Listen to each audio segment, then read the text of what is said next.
இது நாள் வரை மிக ரகசியமாக பாதுகாக்கப்பட்டு வந்த ஓர் அரிய கலை. நமது நடந்தது என்ன குழுவின் முயற்சியினர் எக்ஸ்க்ளூசிவ் காட்சிகளாக இதோ இப்போது உங்கள் பார்வைக்கு.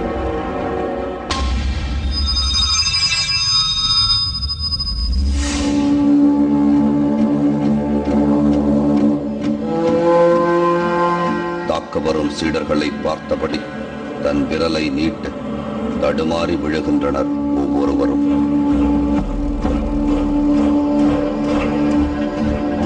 யாரையும் அவர் தொடவில்லை. விரலை மட்டும் நீட்டி தாக்கும் இதனைத்தான் சூண்டுவர்மம் என்கின்றனர்.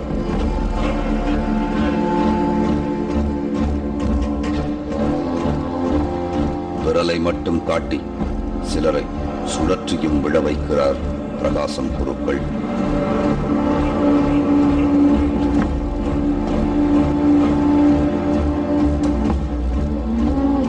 இதோ அடுத்ததாக இப்போது இவர் செய்து காட்டுவதுதான் ஊதுவர்மம்.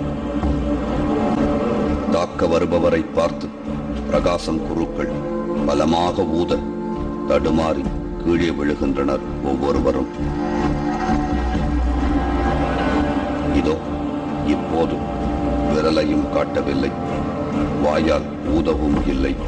ஆனாலும் யாருமே அவரை தாக்க முடியாமல் ஏதோ ஒன்று தடுக்கிறது.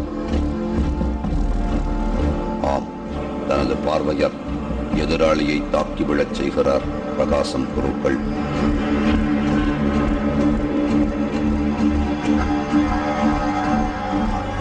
நம்பவும் முடியவில்லை, நம்பாமலும் இருக்க முடியவில்லை.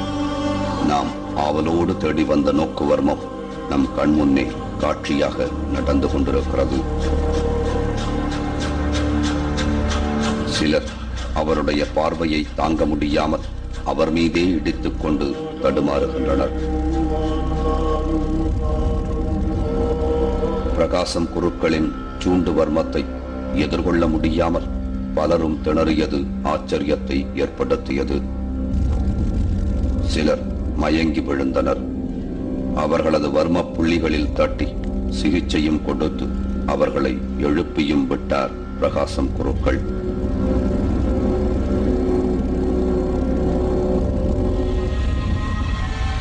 தாக்க வந்த சீடர் ஒருவரை சூண்டு வர்மத்தால் ரங்கராட்டினம் போல் சுழற்றி அடித்த காட்சி பார்ப்பவர்களை வதைவதைக்கச் செய்தது. சுற்றி முடித்து சுருண்டு விழுந்தவர் எழுந்திருக்கவே இல்லை.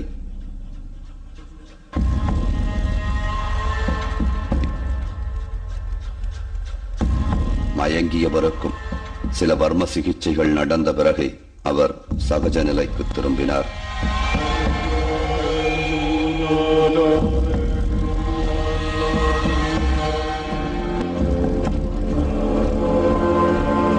கண்ணுக்கு முன்னால் நடந்தன காட்சிகள். ஆனால் மனமோ நம்ப மறுத்தது. குருவும் சீடர்களும் சேர்ந்து நாடகமாடுகிறார்களோ? பார்வையால் மட்டுமே ஒருவரை எப்படி தடுமாறி விழச் செய்ய முடியும்? நமது சந்தேகங்களை பிரகாசம் குருக்களின் முன் வைத்தோம். உடனே மற்றொரு சோதனைக்கு தயாரானார் பிரகாசம் குருக்கள்.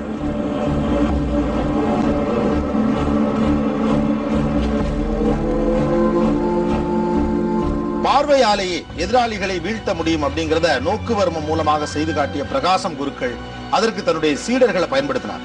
சோ நோக்குவர்மத்துல எந்த அளவு உண்மை இருக்கு, அதனுடைய உண்மைத்தன்மை என்ன அப்படிங்கறத மேலும் நிரூபிக்கணும் அப்படிங்கிறதுக்காக சித்த மருத்துவமானவர் ரமேஷ் தன்னையே அதற்குள் உட்படுத்திக் கொண்டார். தன்னை இந்த நோக்குவர்மத்தின் மூலமாக வீழ்த்த வேண்டும் அவர்கிட்ட கேட்டுக்கிட்டார். அந்த காட்சிகள் இடைவேளை பிறகு.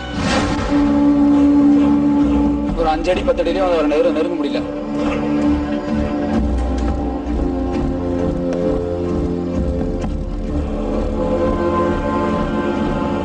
எண்ணங்களும் சிதறடிக்கப்படுகிறது. தள்ளாடக்கூடிய நிலை வந்து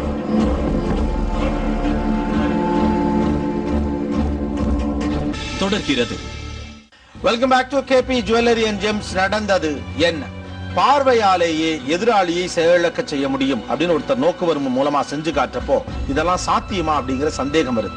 இரண்டாவது, அறிவியல் ரீதியாக இது எந்த அளவுக்கு உண்மை அப்படிங்கிற கேள்வி வருது. அதனால இதனுடைய மெய்த்தன்மையை மேலும் வலுப்படுத்தணும் அல்லது நிரூபிக்கணும் அப்படிங்கிற அடிப்படையில பிரகாசம் குருக்கள் முன்னால இன்னும் சில பரீட்சைகளை நாம வச்சோம். நோக்குவர்மத்தின் செயல்முறைகளை நேரிடையாக பார்க்க வேண்டும் என்ற ஆர்வத்துடன் இந்த பயணத்தில் கலந்து கொண்ட டாக்டர் ரமேஷ் தனது சந்தேகங்களை போக்கிக் கொள்ள தானே களம் இறங்க முடிவு செய்தார்.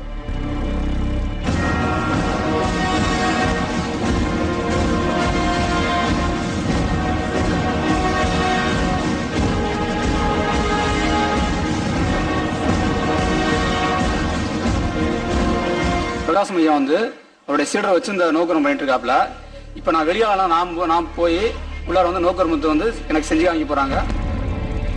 மீண்டும் ஆரம்பமானது நோக்குவர்மம்.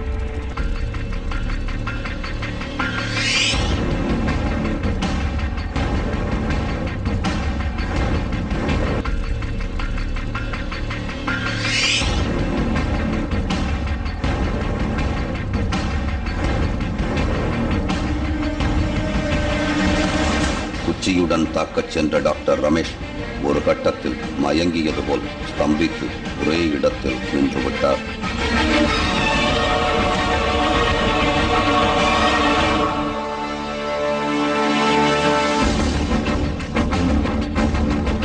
ஏதும் செய்ய முடியாமல் டாக்டர் ரமேஷின் கண்கள் சொருக ஆரம்பித்தன.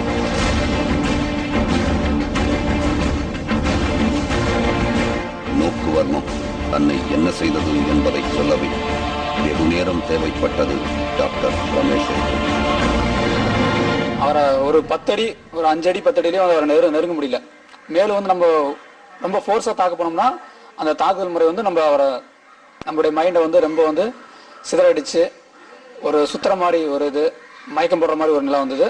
அப்புறம் வந்து ஹார்ட் பீட் வந்து ரொம்ப அதிகமாச்சு. புரியுங்களா? அவர் வந்து நேரடியாக வந்து கண்ணால் பார்க்க முடியல. அப்புறம் அடுத்து சுண்டு உரிமை காமிக்கும் போது முழுக்க அவர் வந்து பார்க்க முடியல. நான் ஏற்கனவே கொஞ்சம் யோகா பண்றதுனால அவரை இது பண்ணி பார்த்தா, ஆனா அவர் பக்கத்தில் நெருங்க முடியல.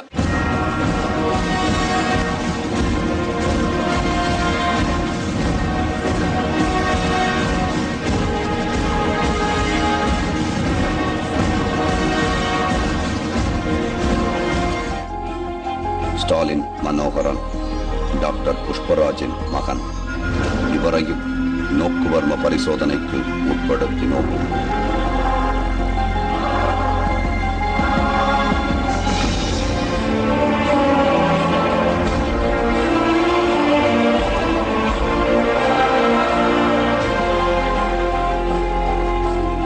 பிரகாசம் குருக்களின் கண்களை நேருக்கு நேராக பார்க்கவே முடியாத அளவிற்கு தடுமாறினார் ஸ்டாலின். நம்ம எப்படி தண்ணியில பார்த்துட்டு ஒரு கல் எடுத்து போட்டா அலை அடிச்சு அப்படி அலையா பிரிஞ்சு போகுமோ, அந்த மாதிரி நம்ம எண்ணங்களும் சிதறடிக்கப்படுகிறது. அதே மாதிரி நம்ம பார்வைக்கு அந்த மாதிரியே தெரியுது அலையா. நமக்கு சரியான ஒரு பேலன்ஸ் வந்து கிடைக்கல. ஒரு தள்ளாடக்கூடிய நிலை வந்து நமக்கு கண்ணிலையும் தெரியுது, எண்ணத்திலையும் அப்படிதான், உடம்பு ரீதியும் அப்படிதான் தெரியுது. பார்வையால் ஒருவரை தாக்க முடியுமா? நோக்குவர்மம் உண்மைதானா?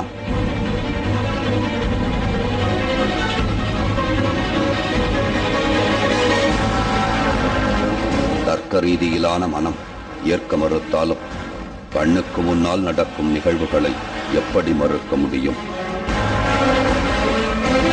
அற்புதமான இக்கலை கடுமையான மூச்சு பயிற்சியினால் எல்லோருக்குமே சாத்தியம்தான் என விளக்கமளித்தார் பிரகாசம் குருக்கள்.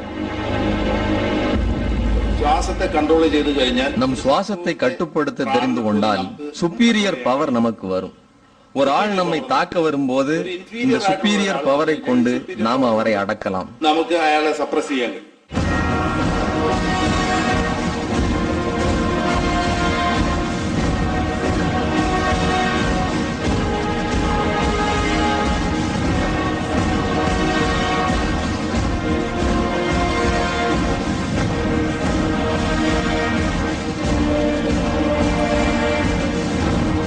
மிரள வைக்கக்கூடிய ஒரு டெமான்ஸ்ட்ரேஷனை பண்ணி காட்டின பிரகாசம் குருக்கள் நோக்குவர்மத்துல நம்ப முடியாத அதிசயமான பல விஷயங்கள் இருக்கு அப்படின்னு சொன்னாங்க.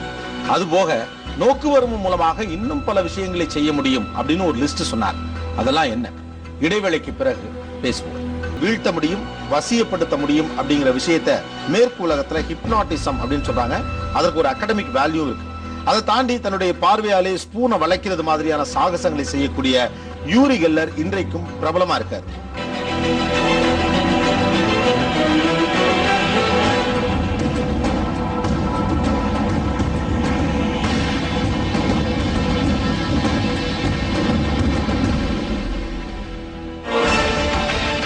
மிக பழமையான பாரம்பரியம் கொண்ட தமிழ் மருத்துவம், அதில் ஒரு பிரிவான நோக்குவர்மம்.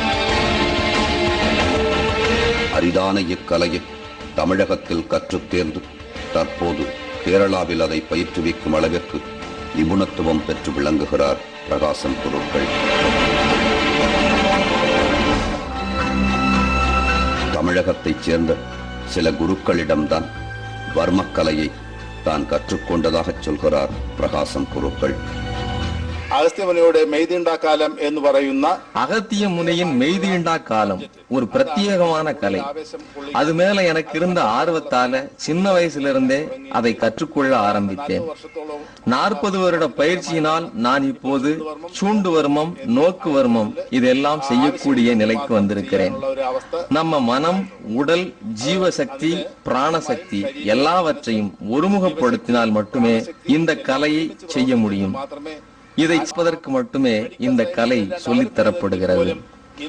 உலகம் முழுவதும் அங்கீகரிக்கப்பட்ட மாடர்ன் சயின்ஸான மெடிக்கல் சயின்ஸால் கூட அன்கான்சியஸ் நிலைக்கு போன ஒருவரை சரி செய்ய முடியாது. ஆனால் இந்த வர்ம சாஸ்திரத்தால் ஒரு நொடியில் ஒரு விரலால் தொட்டே சரி செய்து விட முடியும். அன்கான்சியஸ் நிலைக்கு போன நோயாளியின் நினைவை